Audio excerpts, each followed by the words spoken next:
Nouveau numéro de votre émission Coup d'envoi, le dernier numéro de l'année 2022. Alors pour ces derniers numéros, nous allons tenter de faire le bilan de ce qu'a été pendant cette année 2022 de notre équipe nationale A, même de l'équipe nationale A', donc des différentes catégories, ensemble avec notre analyste maison Gédélius Koupa. On va d'abord le saluer, notre expérimenté Gédélius Koupa. Bonjour Gédélius Koupa. Bonjour Merveille, bonjour à tous les internautes qui nous suivent de partout. Comme c'est toujours un réel plaisir de retrouver cette famille, en tout cas la famille Léopard Leader Foot, tous ceux qui nous suivent de partout. On vous présente d'abord nos vœux, en tout cas des réussites, de meilleurs vœux pour l'année qui arrive à très grands pas. Joyeux Noël à toutes les familles du monde entier qui nous suivent de partout. Évidemment, nous allons essayer de faire ces bilans des équipes nationales dans toutes les catégories confondues. Ce qui a été le football congolais durant l'année 2022, une année très difficile pour la RDC. Et évidemment, on le sait tous. Et donc voilà, aujourd'hui, on va essayer de terminer cette année un peu avec espoir, en beauté, c'est-à-dire avec une émission qui convient. Et donc voilà, je suis ravi d'être là. Merci beaucoup. Et oui, Gédélius Koupa, on va directement enchaîner avec ce plus grand morceau parce que les Léopards étaient plus proches de la qualification pour la Coupe du Monde. Donc on peut dire à 180 minutes pour se hisser à la phase finale de la Coupe du Monde qui a eu lieu au Qatar cette année, dans l'année 2022. C'était vraiment une chose si difficile pour les Congolais d'abord d'accepter cette désillusion face au Lion de la Tête du Maroc. Donc on peut dire que la RDC était presque, mais il a manqué quelque chose. Oui, il a manqué quelque chose. Il a manqué quelque chose au Léopard. Lorsqu'on se souvient que l'année 2021, la fin de l'année 2021 a été marquée par les éliminatoires de la Coupe du Monde également. Donc évidemment, la RDC était dans le pool avec le Bénin, la Tanzanie, l'autre, je ne me rappelle plus, c'est Madagascar. Oui. Donc voilà, la RDC a réussi quand même à finir premier de ces groupes-là parce que c'était la condition sine qua non pour justement jouer les barrages. Tout à fait. Nous avons vu, c'était compliqué les éliminatoires de la Coupe du Monde. On a commencé d'abord par un match nul. C'était contre la Tanzanie à Lubumbashi, à domicile. Ensuite, encore un autre match nul à Cotonou contre le Bénin. C'était déjà deux matchs nuls, on n'avait plus qu'espoir. Après, les Léopards se sont révoltés. Ils ont réussi à abattre Madagascar à Kinshasa, même s'il y a eu encore une défaite à Antananarivo, une défaite qui a fait très mal à la RDC. Oui. Les deux derniers matchs qu'il fallait absolument gagner pour, n'est-ce pas, jouer les barrages, ça ont été une réussite pour nous, parce que la RDC a battu la Tanzanie sur 3-0, sur le score de 3-0 là-bas à Dar es Salaam. Ça se souvient encore. Et les derniers matchs ici contre le Bénin, nous avons réussi à battre le Bénin sur le score de 2-0 avec toutes les polémiques qu'il y a eu autour de l'arbitrage, les changements, les sanctions à la CAF, etc. Mais finalement, la RDC s'est sortie bien et il fallait jouer les barrages. Les barrages sont arrivés rapidement au mois de mars de l'année 2022. C'était un mois, en tout cas, je dirais exceptionnel pour la RDC, un mois décisif qu'il fallait vraiment à tout prix aller chercher cette qualification contre le Maroc. Nous avons attendu très longtemps d'abord pour connaître nos adversaires, puisqu'il y avait la Coupe d'Afrique justement. La Coupe d'Afrique, oui. Et après la Coupe d'Afrique, nous avons vu la RDC finir par tomber contre le Maroc. Ça a été tellement compliqué. Et évidemment, tous les ingrédients ont été mis en place. On a vu comment le gouvernement s'est mobilisé, on a mis l'argent, même les chanteurs, les musiciens ont chanté. Il y a eu des mobilisations ça et là, des consultations. Le ministre des Sports a reçu toutes les couches. Donc on a vraiment tout fait pour qu'on réussisse à gagner au moins la double confrontation. Malheureusement, le match qui me fait plus mal, c'est pas le match qu'on a perdu 4-1 à Casablanca, c'est le match d'ici. Et contre le Maroc, le match aller d'un but partout, c'était un match qu'on devrait absolument prendre l'avance sur le Maroc parce qu'on a eu beaucoup d'occasions. Oui. Et voilà, c'était un certain 24 octobre si je m'abuse. C'était, pardon, mars. 24 mars 2022. 24 mars, oui, 2022. Ici au Stade des Martyrs, on n'a pas réussi à battre le Maroc. On a fait ce match nul, puis perdre 4-1 à Casablanca le 29 mars. Mars, oui. Et donc voilà, Hector Cooper qui était venu avec des idées au départ, c'était bien jusqu'à ce qu'il commence à se compliquer la vie. Vraiment, la qualification de la Coupe du Monde a été vraiment une pilule amère pour avaler, pour certains, notamment moi. Nous avons vraiment espéré à une qualification. Espoir d'abord d'ailleurs sur le plan Leader Foot. Nous avons d'ailleurs fait un documentaire, sur notre chaîne YouTube, si proche du but. On a travaillé ensemble, nous avons montré comment ça a été du début à la fin. Nous étions même à Casablanca pour faire vivre. Nous avons vraiment déployé nos équipes partout. Eh bien, c'était triste. Et la fin a été triste pour nous. Nous avions été battus, éliminés, humiliés par le Maroc et nous avons raté la Coupe du Monde. C'est vraiment le choc, le plus grand choc des Congolais, en tout cas, si on pouvait en parler dans l'ensemble, sur l'année 2022. Donc, c'est quand même triste, mais bon, il faut relever la tête et voilà, voir. Le plus grand choc, alors quelle leçon tirer après tout ça? La leçon à tirer, c'est seulement l'organisation. On a plusieurs fait des émissions ici, on va toujours parler sur l'organisation. La leçon à tirer, c'est l'organisation. Le football ne se conjugue pas au présent, mais c'est pas quelque chose qui directement, on se réveille un bon matin, tout l'amki au moment où on improvise pour trouver ta compétition. Non, le football c'est quelque chose où on prépare des longues années avant. Pour construire une infrastructure, pour former les jeunes, pour travailler sur un long projet. Ça a toujours un résultat. On a vu le Maroc aujourd'hui, c'est la meilleure Coupe du Monde de l'histoire et Afrique, parce que justement ils ont travaillé sur de bonnes bases depuis très longtemps et nous avons vu le résultat déjà fruit à travail. C'est chez nous, malheureusement, avec tout ce qu'il y a, le contexte politique, tout ce qu'il y a autour de... On ne peut pas toujours être là à chercher des excuses, tout le barrage politique, etc. On a aussi la capacité, en même temps le pays est en guerre, entre guillemets, et pas entre guillemets, effectivement le pays est en guerre, en même temps il y a des problèmes qui dérangent notre pays, en même temps aussi les autorités doivent prendre conscience, mais pas organiser d'autres choses. On ne peut pas passer les bras croisés parce qu'on est en guerre, tout ça, et l'eau monte, non. Il faut bâtir un militaire, mais en même temps, là c'est pas partir dans la guerre, ça a quelque chose pour l'avenir, sinon si on reste les bras croisés, l'avenir ils ont patogé malheureusement.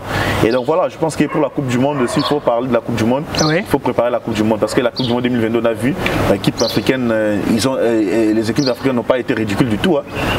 La club, l'équipe africaine, Nyon va gagner ne serait-ce qu'un match, ce qui n'avait jamais arrivé dans l'édition Nyon, malgré ils sont éliminés, tout va gagner au moins un match. Le Maroc a gagné grande nation. Voilà, le Cameroun a battu le Brésil, la Tunisie a battu la France. Donc le Maroc a écarté l'Espagne, la Belgique, le Portugal. Donc vous voyez, c'est quand même un exploit pour l'Afrique, c'est bien vraiment de bon augure. Je pense qu'il faut tous en le point positif, travailler encore à fond. Nous avons vu deux équipes africaines se qualifier dans la phase à 8e de finale, même si le Sénégal a été battu par l'Angleterre. Prématurément, oui, par l'Angleterre. Mais quand même, ils ont eu à faire quelque chose de meilleur. Donc il faut encore l'Afrique travaille à fond pour que les prochaines Coupes du Monde, c'est-à-dire les prochaines Coupes du Monde, peut-être 2026 ou après, qu'on montre un peu une bonne image de notre continent. Je pense qu'on peut toujours faire ça. Et après, s'il faut rester toujours dans la continuité de l'équipe nationale, il y a eu des sabres, Cooper qui a continué encore. Oui. Après, au mois de juin, les éliminatoires de la Coupe d'Afrique, 2 défaites encore d'affilée contre le Gabon, ici décimé, qui est arrivé et puis contre le même jour du match. À quelques heures du match. Battre Bissou dans le stade des Martyrs, c'était terrible. Quelques jours après, pour la Soudan, défaite 2-0. Nation entre guillemets pour Poli Lissoussou. Donc jusque là, on est tous dans la situation. 2 défaites. Il faut rester. Et ça reste encore 4 matchs à juger. On va voir avec des sabres qui est venu. Jusque là, en tout cas, ça promet. Mais l'équipe nationale, l'équipe nationale première en 2022, ça a été une catastrophe, on peut dire en termes de résultats. Pas de victoire, la seule victoire au match amical contre la Sierra Leone. Donc voilà, c'est vraiment un bilan complètement négatif pour l'équipe première. Et je pense qu'on devrait se servir de ces échecs pour devenir fort, travailler pour la suite. Alors, parlons toujours de l'équipe nationale A des seniors. Revenons maintenant au tout début de l'année 2022 où il y avait l'organisation de la Coupe d'Afrique des Nations où Léopard a quitté. Donc comment les Congolais ont pu vécu cette Coupe d'Afrique des Nations sans les Léopards de la RDC? C'était quand même triste. Je pense que les Congolais ont vécu très mal cette Coupe d'Afrique des Nations qui s'est jouée au Cameroun au mois de janvier. Je pense que c'était triste parce qu'avoir une Coupe d'Afrique à 24 nations pour une deuxième édition, parce qu'en 2019 c'était aussi 24 nations, nous étions là en Égypte, et l'année suivante, la deuxième édition à 24 nations, nous n'étions pas là, éliminés par le Gabon. Nous étions dans le même groupe avec le Gabon et la Gambie, si je ne me trompe pas. Juste dans ce groupe où on était favorites. Donc finalement, avec Christian Tsingibé, mais ça n'avait pas marché, on n'avait pas réussi à se qualifier. Après l'affaire Guélor Kangoura, etc., tout ça, on a tourné autour de ça. Rien n'a fonctionné finalement.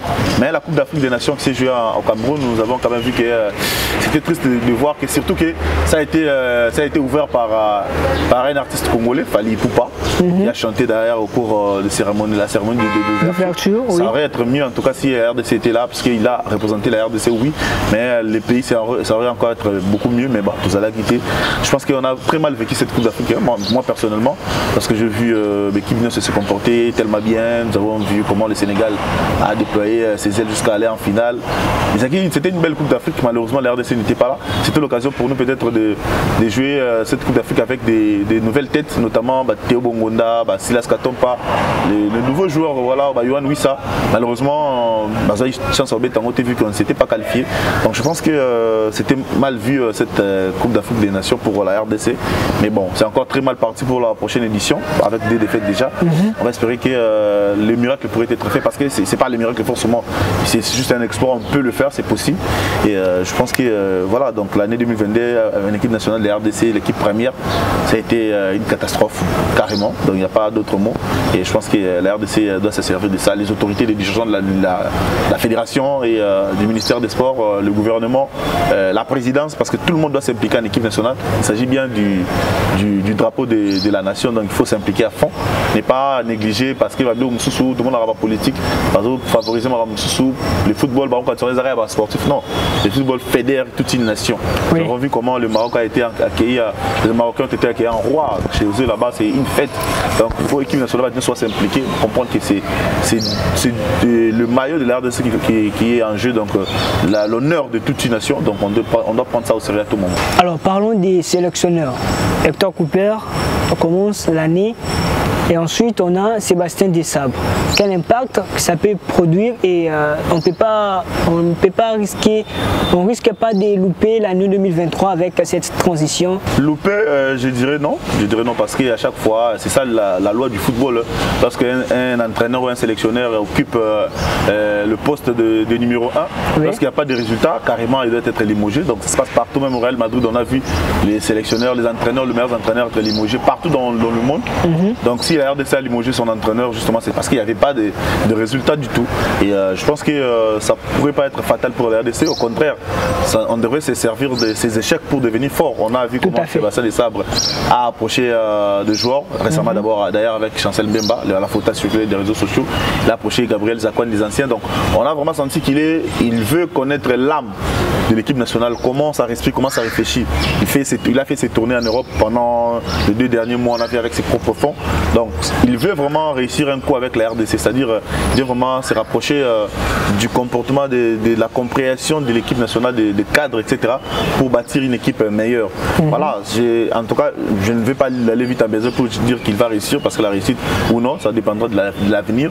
Mais quand même, les départs sont déjà bons. Il est un francophone, il n'y a pas un problème de communication déjà entre lui et les joueurs. Contrairement à Cooper qui avait un sérieux problème de communication, il parlait espagnol, rien qu'espagnol ou rien. Ça compliquait son interprète. Le monsieur, les Maliens, c'était encore compliqué. Il disait autre chose, parce que moi je comprends l'espagnol. À chaque fois qu'il y avait comment ça s'appelle, Cooper disait, lui il traduisait autrement, ça passait pas vraiment forcément. Il y a eu des moments où il a obligé Cédric Bakambu à jouer l'intégralité de la rencontre alors qu'il était fatigué, parce que Cédric Bakambu parle espagnol. Il était obligé d'être sur le terrain pour à chaque fois communiquer avec d'autres joueurs. Si l'entraîneur vient lui dit des choses, et lui en retour il dit à ses coéquipiers, même s'il est fatigué, il était obligé de jouer pendant le match justement pour servir d'interprète. Donc c'était compliqué. Desabre, c'est un francophone, il connaît les Congolais, il connaît la culture congolaise un peu en tout cas. Il a essayé de rester ici pendant un moment. Il a ses adjoints qui sont là en RDC qui supervisent le match par-ci par-là, à Basta de Belé, à Lubumbashi, à Wanakin. Donc je pense que voilà, si on doit répartir sur de bonnes bases, tout le monde va aventure parce qu'il y a des aventures, tout le monde en vérité. Oui. La fédération va aventure, il est qui trop. Mais il se concentre même pas dans l'élection jusqu'à la autorité dans l'élection en fédération. Comme à niveau Nini. Bien entre guillemets, ça sera en avril. Toujours, on doit espérer en tout cas. Mais ils sont toujours là pour voir la compétition, les caca, pour se faire de l'argent, après des missions. Toyebi, comment ça fonctionne avec ils arrêtent un peu de prendre des gens pour des imbéciles, malheureusement. Donc, tu sais, la biso commune, il y a Sika, Monture à Sika, et Kendia, là, comment voir le nouveau président qui viendra avec des bonnes idées. Même tout ce qui est dans la FECOFA, en tout cas, c'est une catastrophe. Le problème de communication, ils ne communiquent pas bien. Donc, bref, je n'ai rien contre des personnes, des individus, mais le travail ne se fait pas bien. Il faut se le dire ouvertement que depuis un moment, la fédération m'a bien dit, ils doivent laisser passer les bâtons de commande à d'autres personnes. Le ministère des Sports, quant à lui aussi, il a essayé de faire ce qu'il a fait, mais qu'il s'implique encore davantage parce que poste à l'État, ils ont arrêté, et après c'est le roi, il a un mandat forcément, ils ont arrêté, si c'est un mandat, il y a un l'été, il tout ça. Donc, ça va remanier hier, tout ça, on ne sait pas s'il va rester ou bien il va continuer. Bref, s'il va continuer, qu'il s'implique davantage en équipe nationale comme il a toujours fait. Avec sa position politique. Voilà, ça peut aussi changer les choses, oui, ça, parce que personne ne l'ignore. Le ministre des Sports, Serge Koundé, c'est quelqu'un, les partisans, il vient de l'ensemble de Moïse Katumbi. Donc, les enjeux politiques d'aujourd'hui, on le sait tous que politiquement, Katumbi n'est plus avec Félix Tshisekedi. Il s'est retiré, il va postuler en 2023. Ça, c'est qu'il n'est pas. Il a sécrété, tout le monde le sait. Et automatiquement, ça risque un peu moi quelques cas de. Oui, déjà aujourd'hui, d'abord pour information pour jouer, il y a eu deux ministres ensemble va démissionner. Je pense que c'est Chérubé aucun des ministres des Transports, on a l'autre là. Donc déjà va démissionner. Aujourd'hui, il était question que Batia fasse évidence. Donc il doit faire le choix. Soit vous continuez avec Fachi, soit vous partez chez Katumbi. Je ne sais pas si le ministre des Sports va choisir quel camp. Et bien s'il choisit de rester avec Félix, ce qui veut dire peut-être il sera reconduit. S'il sera reconduit, ça veut dire qu'il doit organiser les choses comme il se doit. Parce que l'année 2023 c'est pointe déjà à l'horizon. Donc il doit organiser surtout en termes d'équipe nationale. Tu veux dire qu'il ne doit pas remettre en mars. Surtout, oui. Et aussi, Chan les en janvier. Voilà. On est perturbé sous-souté pour ma chaîne. En tout cas, c'est une des raisons qu'il ne va pas démissionner. Il ne va pas suivre Katumbi en tout cas pour l'instant. Parce que Chan les a une organisation, les a une responsabilité. Je pense qu'il doit abandonner Chico, au moins, il y a un problème. Il y a un problème de la politique, il va toujours supérieur, etc. Parce qu'on a vu en 2019, il y avait justement le ministre qui était là, comment il s'appelle encore non, c'était pas en 2019, c'était en 2017, si je ne me trompe pas. La CAN en Égypte, c'était en quelle année? 2019. 2019. Il y avait un ministre qui était là, comment il s'appelle encore Mouchenfou là Papi Nyango. À la fin, il y a eu remaniement, il y a eu une dame qui était venue après. Il y a quand même Lissanga Bonganga qui a assumé les intérims jusqu'à la CAN 2019, on s'en souvient. Donc il y a toujours moyen de les remplacer, etc. Mais bon, là, on ne va pas entrer forcément dans la politique, pour ça, c'est pas notre sujet du jour. C'est pas notre. On reste dans le foot. Si le ministre, qu'il soit là ou pas, celui qui sera là, il organise déjà des compétitions, c'est-à-dire le mois de mars arrive, avant les CHAN, on parlera des CHAN, le mois de mars arrive et le mois de juin, etc. pour se qualifier, ne serait-ce qu'à la CAN 2023, qui va se jouer en 2024 en Côte d'Ivoire. Donc voilà. Et je pense qu'il y a toujours lieu de faire quelque chose de positif pour notre équipe nationale première. Alors vu que l'année 2022 est un mois difficile en termes de résultats, pour l'équipe nationale A. Alors 2023, avec la double confrontation, s'annonçait déjà très décisive. Donc remporter double confrontation, c'est vraiment une très bonne chose pour lancer saison année 2023. C'est une très bonne chose. Oui, en effet, parce que déjà, il faut tout rappeler que Sébastien Desabre n'a pas pour mission forcément de qualifier la RDC la CAN. Donc d'après le contrat, il y a eu déjà 2 échecs qui ont été par Cooper. Donc si jamais on ne se qualifiait pas, donc ils ont la charge d'aller forcément. Mais il y a quand même 4 matchs, je lui avais dit que comme un compétiteur, comme quelqu'un qui aime gagner, il ne viendra pas pour perdre facilement contre la Mauritanie. Et je pense que double confrontation contre la Mauritanie, ils ont l'élément déclencheur, il y a carrière dans l'épée dans la tête, c'est RDC. C'est-à-dire s'il réussit à gagner ce 2 matchs-là, à prendre 6 points, ce qui veut dire que la RDC va s'y relancer. Et du coup, il y a peu de points côté de Mata. Donc pour la suite, en tout cas, de son contrat avec le part de la RDC. Et ça va justement relancer vraiment l'équipe nationale pour l'année 2023. Parce qu'au mois de mars, si vous gagnez déjà 2 matchs au mois de mars, donc vous commencez à espérer à la qualification. Il y a 2 matchs, c'est déjà 6 points. 6 points. Et puis on va jouer contre le Gabon, je crois. Oui, le Gabon pour finir contre les Soudanais ici au stade des Martyrs. Je pense que c'est toujours possible. Si on gagne 2 matchs contre la Mauritanie, contre le Gabon en déplacement, faire ne serait-ce qu'un match nul ou gagner, c'est déjà bien se positionner, puis gagner les derniers matchs ici à Kinshasa. C'est possible de finir peut-être avec 10 points ou 9 qui pourraient nous qualifier. Ce serait une bonne chose en tout cas. Et donc voilà, ça va déclencher une bonne chose. Est-ce que non, on remarque au moment où tu as son espoir dans le Léopard, ça aura un résultat bien net, c'est double confrontation, tout le monde attend un résultat bien net. Donc bon, qui peut gagner plus de matchs. Ah oui, c'est ça avec la RDC, malheureusement. Tu vas habitué à l'équipe nationale. La moment où vous espérez ma casse, si vous êtes confiant que ça va marcher. marché, il y a un moment là va échouer. Les moments où vous avez confiance, vous espérez sauter, il y a un moment là va gagner, va faire l'exploit. En tout cas, pour cette fois, en tout cas, j'espère que vous allez l'exploit dès que vous espérez Moukier. Parce que nous qui espérons toi Moukier, en tout cas, non, moi je suis confiant que tu vas gagner, j'espère en tout cas beaucoup. Mais il y en a d'autres, beaucoup de Congolais en tout cas sur les 100%, je pense que même 80% ou 75% va espérer. Bon, c'est là où les léopards sortent leurs griffes pour nous qualifier. Donc je pense qu'ils peuvent le faire et ils doivent le faire forcément pour leur carrière, faire des éditions à Cannes sans jouer en Cannes à 24 sans jouer, c'est un manque à gagner d'abord pour leur carrière parce que genre Yohan Wissa dans la petite compétition on était dans la RDC par éliminatoire, de même avec Silas Katompa qui d'ailleurs n'a pas encore joué un match avec la RDC. Même Théo Bongonda pas non plus. Je ne sais pas, Sébastien, comment il s'appelle, Samuel Bastien. N'a non plus pas joué encore avec la RDC. Il y a Toussaint qui a joué la CAN 2019, il était là. Donc voilà, il y a assez de joueurs qui intègrent l'équipe nationale qui n'ont pas encore joué suffisamment de matchs. Je pense que les conservateurs n'ont pas la compétition pour leur avantage déjà. Et déjà, il y a aussi Mécha qui était très loin en équipe nationale, qui est revenu après plusieurs années. Je pense qu'il a soif en tout cas de faire mieux. J'espère pour eux en tout cas qu'ils vont faire de bons résultats. Et donc voilà, 2023 c'est une année qu'il faut prendre échec. L'année 2022 qu'on s'est servi comme force. Et voilà, il faut toujours espérer dans le football. Il faut espérer, pas forcément espérer, mettre aussi des moyens, mettre de l'organisation en place. Et parce qu'ils ont un coup de baguette. Surtout l'organisation. L'organisation surtout. Le sérieux et l'organisation sont les deux éléments pour réussir en tout cas. Alors avant de clôturer ce jeu à Léopard A, parmi en 2022, parmi Léopard différents clubs na bango, Chancel Mbemba Azaki tout fait tout flanc, on peut dire il était au sommet de tous les léopards. Je ne suis pas habilité à juger parce que si je donne mon avis à ce moment, ça va influencer directement les awards.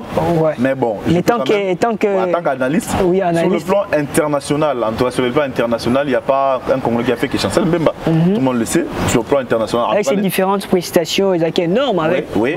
Sur le plan international, il a joué des matchs de Ligue des Champions de haut niveau. Il a marqué dans des grands moments. Il a joué contre le Paris Saint-Germain face à Kylian Mbappé, l'un des meilleurs joueurs il y a une année. Il a tenu tête, il fait des performances incroyables avec Marseille. C'est le joueur le mieux capé en tout cas dans cette saison à Marseille. Il a joué beaucoup plus de matchs. Donc c'est vraiment un leader en défense. C'est vraiment l'homme à tout faire. En tout cas, la pièce maîtresse même d'Igor Tudor avec Marseille. On a vu comment il a réalisé. En tout cas, début d'année, il a été exceptionnel. Depuis qu'il est là, c'est vrai, il n'a pas commencé l'année à Marseille. Il a signé à Marseille seulement au mois de juin. Oui. Donc de janvier jusqu'en juillet, il était encore avec Porto. Il a fini très bien sa saison en remportant des titres notamment. Donc en 2022, en 100%, l'année a été une réussite pour lui à 100%. Et malheureusement, il y a eu des cartons rouges dans des moments clés, etc. Côté équipe nationale, c'était pas la grande forme. Il a échoué à se qualifier à la Coupe du Monde. Mais dans l'ensemble, côté club, c'est le meilleur Léopard, en tout cas sur le plan international, le haut niveau. Maintenant, s'il faut revenir sur le plan continental seulement, il y a aussi Fiston Kalala qui a réalisé une très bonne année. Avec aussi Shadrack Muzungu avec la réussite de Berkane. Et Berkane, Florent Ibenge également, avec Berkane lorsqu'il était encore là. Ils ont gagné des titres, c'est très bien. Et donc l'année 2022 a été en tout cas couronnée par quelques sacres de nos Congolais. Il y avait aussi Moutou Sami avec Nantes, voilà, qui avait remporté la Coupe de France. Oui. Et il y a eu quelques jours, on a publié ça sur nos réseaux, vous pouvez aller voir, pour voir les joueurs qui se sont distingués cette année avec des titres notamment. Et donc voilà, je pense qu'on peut dire que félicitations pour le rare. En tout cas, n'était pas une année abondante, la moisson n'était pas abondante pour les Congolais à 100%. Il y a eu quand même des déceptions. Personnellement, je parle de Marcel Tisserand qui a signé au golf. Ce n'est pas une satisfaction en tout cas pour moi à titre personnel. Et voilà, Ben Malango, comme un cadre, comme il était, je ne pense pas que Ben Malango également, il n'a pas su trouver un meilleur club alors qu'il était performant en début d'année. Et il y a aussi des flops comme Joël Kiasumba qui n'avait pas de club mais qui a retrouvé le club en équipe nationale, c'était pas la grande forme. Et voilà, il y a aussi des révélations qui se sont distinguées comme Yohan Wissa par exemple. Moi je vais l'appeler des révélations parce qu'en équipe nationale, il a marqué son temps en équipe nationale. D'ailleurs, contre le Maroc, c'est toujours lui qui a marqué. Je pense, non, le match retour, c'était Ben Malango. Mais le match amical qu'on a joué avec Cooper, c'est lui qui avait marqué. Et le match ici à Kinshasa, encore contre le Maroc, c'est encore Yohan Wissa qui avait encore marqué. Donc, il y a des joueurs qui se sont distingués en tout cas. Mais il y a aussi des joueurs qui s'est montré fort à la fin, même sur le début, qui m'a cassé comme Yannick Bolasie. Ouais, Yannick Bolasie, vraiment, au début d'année, en début d'année, c'était pas la grande forme. Mais il a très bien fini les 2-3 derniers mois, tout fait, toute flamme, même si c'est en deuxième division turque, mais quand même, il a réussi à s'imposer là-bas, à marquer des buts. Il y a des joueurs comme Peter Moutoumou, aussi des vieux clubs. Vraiment, il a fait une très belle saison. Et puis il rentre Arménie, il est revenu chez Vita. Il avait des problèmes de blessure en début de saison. Il a relevé la tête. Il a réussi à qualifier en tout cas son club à la phase de groupe de la Ligue des Champions en équipe nationale. Ensemble avec Otis Ngoma, ils se sont qualifiés pour la phase finale du CHAN. Avec son club, ils ont réussi à battre tout le meilleur club du championnat. Donc c'est parmi les joueurs clés en tout cas de cette saison. Mais il y a aussi un joueur de Lupopo. On risque quand même d'oublier Niskens Kebano qui était aussi. En tout cas, ils sont beaucoup. Hein. On ne saura pas citer tout le monde. Kebano aussi qui a fait une très bonne année. Malheureusement, par de blessure, il a été freiné. Mais une très bonne année dans l'ensemble. Il y a aussi le joueur de Lupopo, Bola Lobota, qui j'ai Manu Bola. Performant cette saison avec Lupopo très performant. Et voilà, il y a des joueurs qui se sont distingués ça et là. Et on peut dire que félicitations pour ceux qui ont distingué, pour ceux qui n'ont pas pu faire mieux.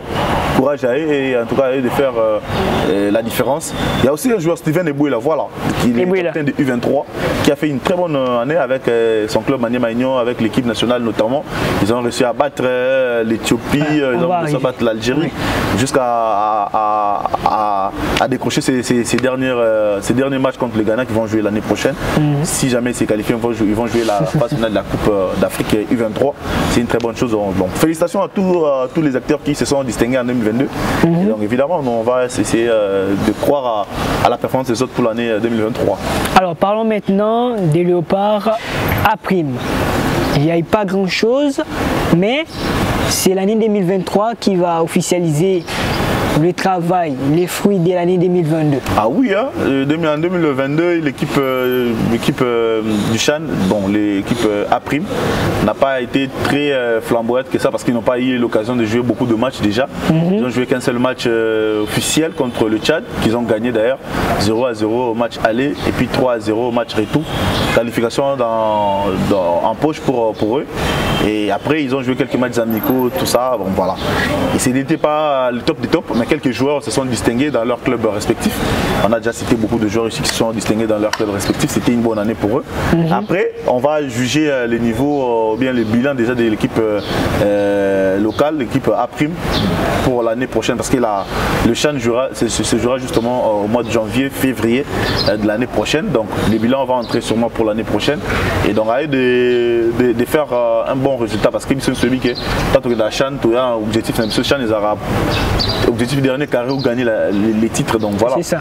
Après, donc voilà, je sais que ce ne sera pas facile vu qu'il y a des grosses équipes qui se sont pointées, mais on est aussi une grande nation du football en Afrique. Si on voit on a réussi à qualifier les 4 clubs aux interclubs de la CAF en phase de groupe, ce n'est pas rien. Et voilà, en Afrique, je pense que si en tout cas objectivement parlant, si on doit parler de l'Afrique, le football simplement africain, on peut classer que le Maroc est en première position dans leur championnat respectif, évidemment. Le Maroc, puis il vient l'Algérie, et puis un peu la Tunisie qui peut, en tout cas, la Tunisie et l'Égypte qui peuvent se rivaliser un peu, et puis la RDC. Évidemment, la RDC vient à la 4e position, voire même à la 3e position entre l'Égypte et la Tunisie ensemble. En termes de clubs, je dis bien pas des équipes nationales. Les clubs, on voit tout ce qui se passe dans la Ligue des Champions et la Coupe de la Confédération de la CAF. Dans la RDC, la Tunisie et l'Égypte peuvent occuper la 3e position, parce qu'il y a toujours une bousculade, suivi peut-être de l'Afrique du Sud, voilà, et les autres. Et je pense qu'on a de quoi prouver en termes de football local dans cette compétition qui est réservée aux équipes qui jouent avec des joueurs qui jouent chez eux, dans leur pays. Et je pense que l'équipe Chan, vraiment, ça n'a pas été mauvais du tout. Donc si on va parler des bilans, l'équipe Chan, c'est un bilan positif, vu qu'ils ont réussi à se qualifier. C'était seulement la simple chose à faire pour eux en 2022 et ils ont réussi à le faire. Et bravo à eux. Alors cette équipe Chan est gérée par le sélectionneur Otis Ngoma, celui qui va essayer d'aller chercher encore une coupe pour les Léopards à Prime lors de la phase finale qui va se jouer du 13 janvier au 4 février en Algérie. Alors Otis Ngoma, il rentre au pays pour le Football Club Renaissance du Congo et oups, il croise l'offre du sélectionneur de l'équipe April. Ah oui, en tout cas, la Tunisie et l'Égypte qui peuvent se rivaliser encore, un peu. Et puis la RDC, évidemment la RDC vient à la 4e position, voire même à la 3e position entre l'Égypte et la Tunisie ensemble. En termes de clubs, je dis bien pas des équipes nationales. Les clubs, on voit tout ce qui se passe dans la Ligue des Champions et la Coupe de la Confédération de la CAF. Dans la RDC, la Tunisie et l'Égypte peuvent occuper la 3e position parce qu'il y a toujours le bousculade, suivi peut-être de l'Afrique du Sud, voilà, et les autres. Et je pense qu'on a de quoi prouver en termes de football local dans cette compétition qui est réservée aux équipes qui jouent avec des joueurs qui jouent chez eux, dans leur pays. Et je pense que l'équipe Chan, vraiment, ça n'a pas été mauvais du tout. Donc si on va parler des bilans, l'équipe Chan, c'est un bilan positif, vu qu'ils ont réussi à se qualifier. C'était seulement la simple chose à faire pour eux en 2022 et ils ont réussi à le faire. Et bravo à eux. Alors cette équipe Chan est gérée par le sélectionneur Otis Ngoma, celui qui va essayer d'aller chercher encore une coupe pour les Léopards à Prime lors de la phase finale qui va se jouer du 13 janvier au 4 février en Algérie. Alors Otis Ngoma, il rentre au pays pour le Football Club Renaissance du Congo et oups, il croise l'offre du sélectionneur de l'équipe April. Ah oui, c'est son destin. Je pense que le destin a tranché pour lui finalement comme ça. C'est un coach d'expérience. Il a beaucoup d'expérience en tout cas. Il a coaché les équipes U23 par le passé. Il a en tout cas été adjoint à Patrice Neveu de l'équipe nationale de la RDC en 2008. Il a en tout cas fait pas mal de preuves avec des clubs, notamment des SMP, etc. Ouais, il avait réussi à stabiliser dans le club Motema Pembe. Dans la période de SMP, traverser les moments rouges. Donc voilà, c'est un coach avec de l'expérience, mais bon. Sauf que je ne l'ai jamais vu entraîner dans une phase finale d'une compétition avec l'équipe nationale. Ce sera une première pour lui.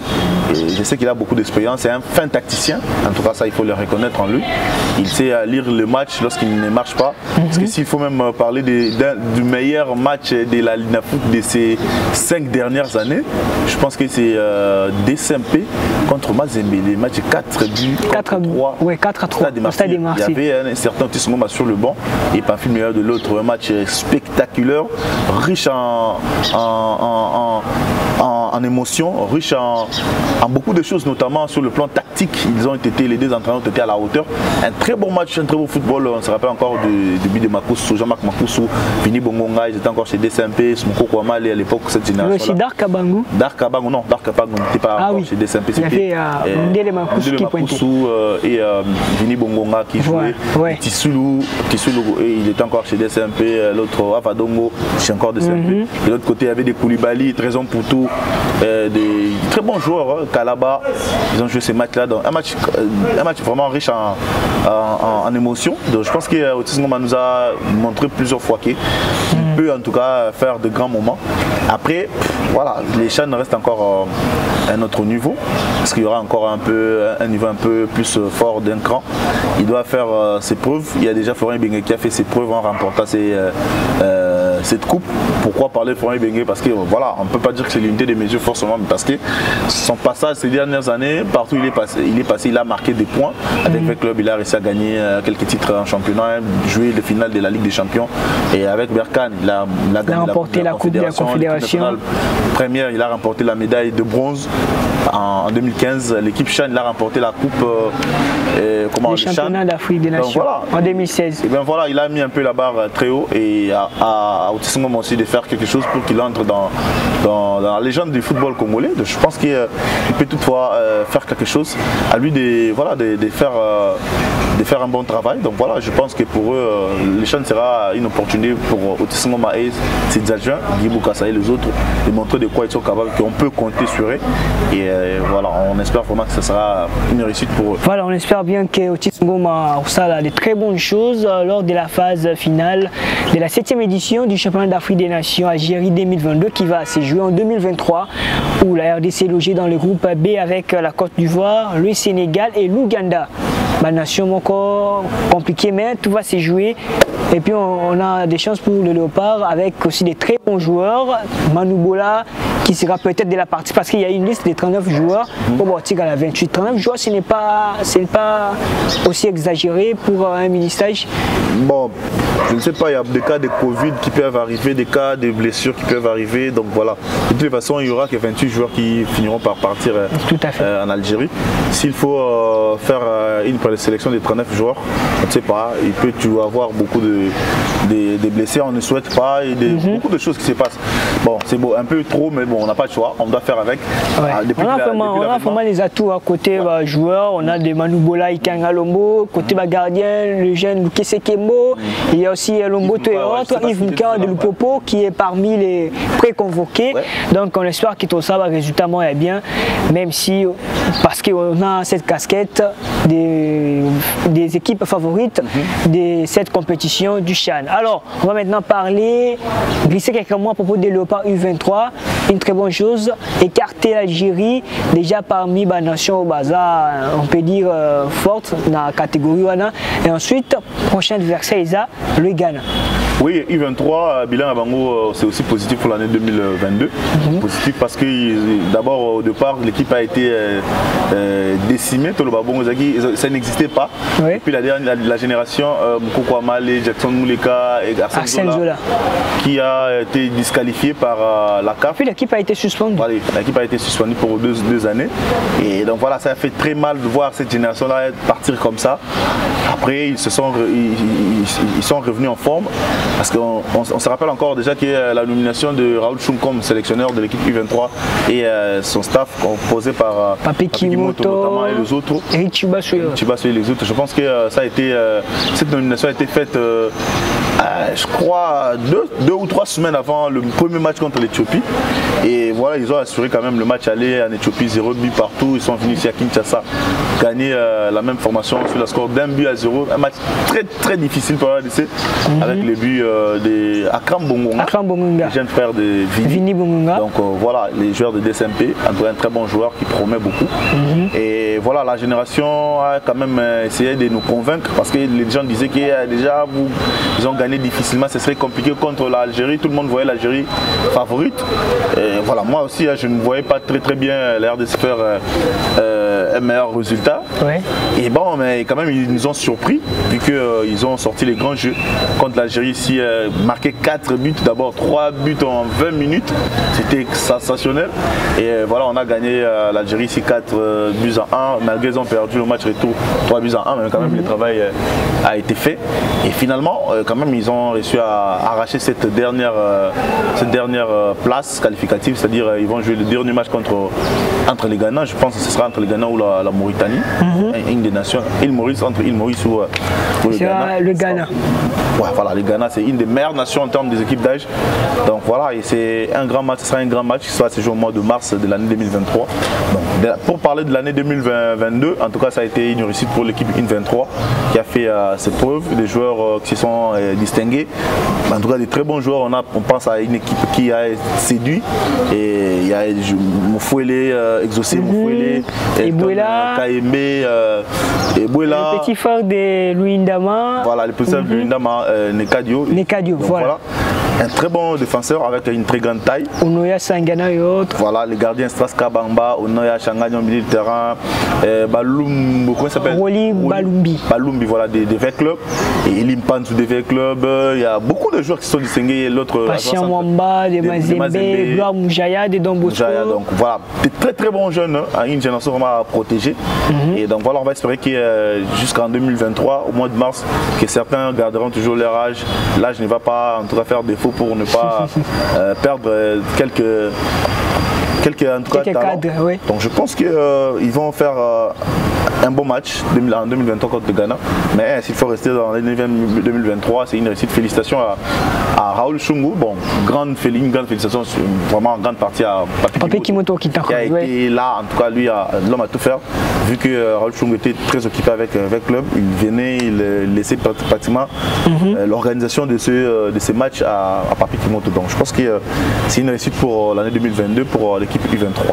Alors on parle de U20 juste après cette transition. Alors les Léopards U20, on peut dire voilà, la copie des Léopards A. Donc fiasco moro na cette campagne au Bakendaki na Congo-Brazzaville, complètement raté pour les Léopards U20. Malheureusement, une génération qui n'a pas été très bien suivie de près, une génération qui, je dirais, un peu sacrifiée.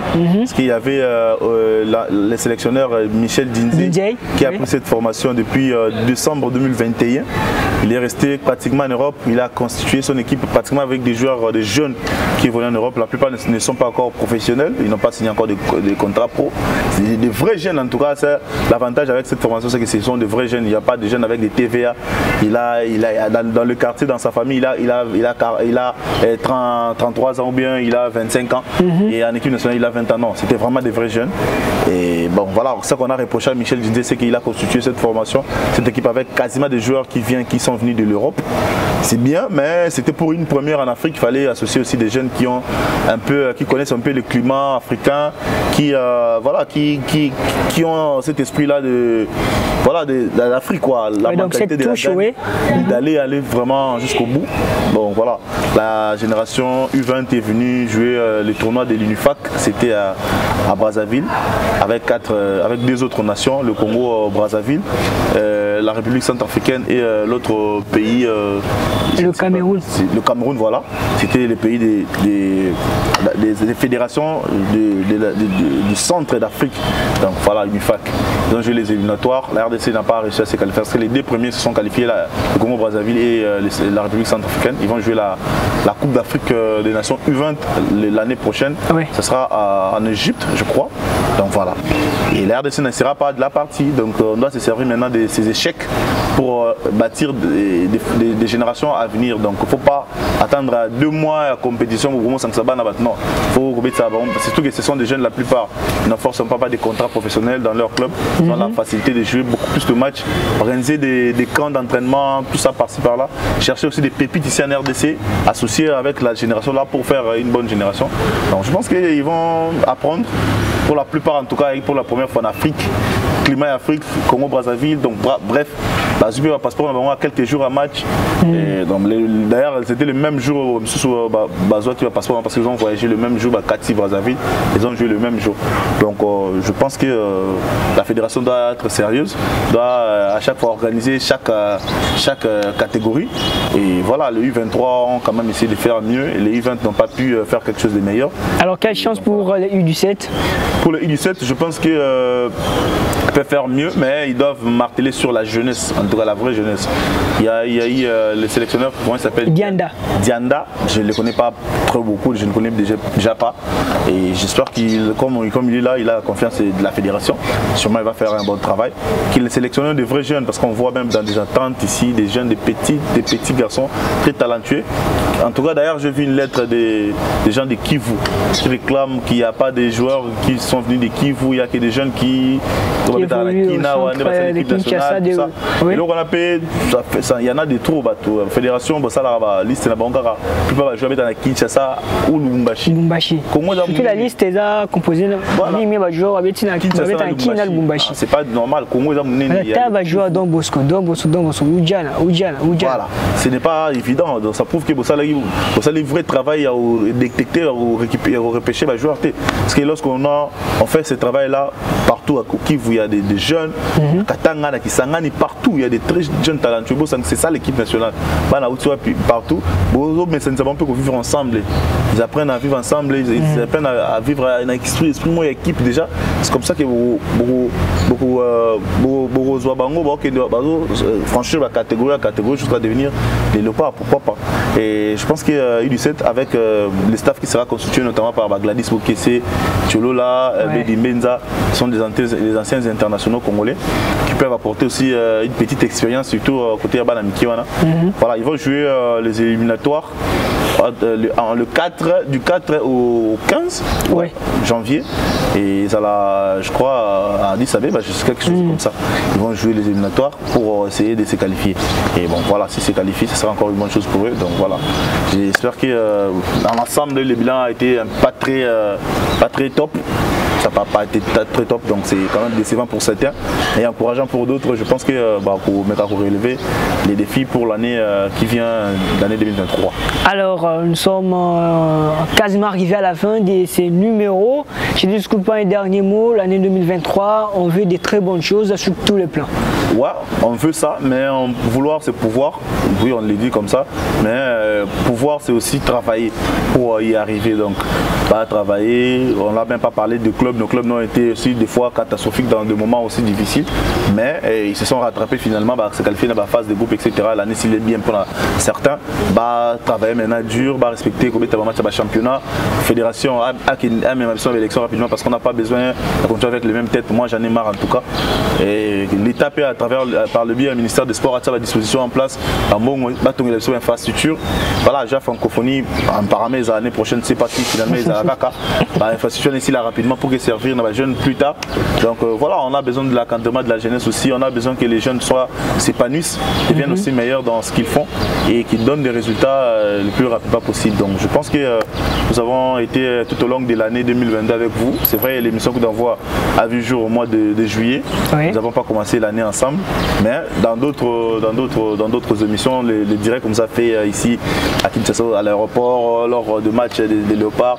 Je suis à Casablanca, personnellement j'étais à Casablanca. Il y a aussi Jason et Fanfan qui étaient à Casablanca pour servir en tout cas notre public. Nous étions là au cours de cette année, vous avez lu des articles, vous avez vu des photos. On a traversé des bons moments ensemble. Merci à vous aussi de vous avoir abonné massivement sur nos plateformes, sur Instagram, sur Facebook. Continuez de les faire encore, inviter vos autres amis. Vous savez comment on fait notre boulot. On ne va pas beaucoup parler dessus, vous voyez comment on fait la qualité. C'est seulement pour vous mettre aussi dans les meilleures conditions, pour vous assurer que vous avez aussi un média professionnel qui peut vous rassurer, vous donner des informations de qualité. Parce qu'on ne peut pas toujours comparer la RDC à la médiocrité. Lorsqu'on parle RDC, on voit la médiocrité. Non, on doit faire la différence dans certains domaines. Dans le domaine du média, le parc d'Air Foot, comme vous le savez, et on a fait vraiment l'essentiel, en tout cas grâce à vous, d'aller jusqu'au bout, de vous présenter des meilleurs moments. Et merci à vous, merci en tout cas, bonne fête dans vos familles respectives, bonne fête en tout cas dans vos maisons, etc., avec vos parents, vos enfants. Passez en tout cas de bonnes fêtes, soyez là, que Dieu qui a permis que nous puissions terminer l'année 2022, qu'il soit encore avec nous pour l'année 2023, pour qu'on soit encore là, qu'il nous donne encore beaucoup plus de moyens pour vous servir dans de bonnes conditions. Et évidemment, en tout cas grâce à Dieu, on sera là en janvier en Algérie pour vous servir toujours, et on va commencer l'année en beauté avec cette compétition, le Chan, et pourquoi pas rester toujours avec nous, en tout cas surtout la confiance, abonnez-vous massivement et merveilleux dans vos familles, et merci à vous de vous avoir écrit surtout des suggestions, des reproches, même si ça a été dur, même des insultes.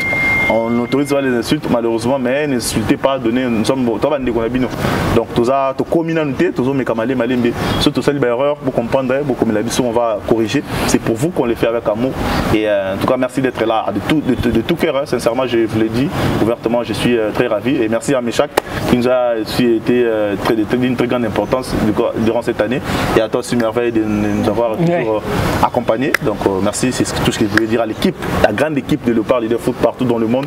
Je ne sais pas citer le nom de tout le monde, mais Mabanga Ezangati, Mbrika Bongo depuis Kisangani, et Aremias, je vous salue tous, Fanfan, Jason, Ruben, à Scott, il y a tout le monde, toute l'équipe de Léopard Leader Foot, Anto, les nouveaux venus, à tout le monde. J'espère que vous allez passer de très bonnes fêtes chez vous, et nous ici à Kinshasa on va continuer de rester toujours fort, et grâce à vous, merci. RAS, rien à signaler, nous sommes arrivés à la fin, je ne discute pas à donc tout expliquer. Merci, on se retrouve la semaine prochaine, au revoir.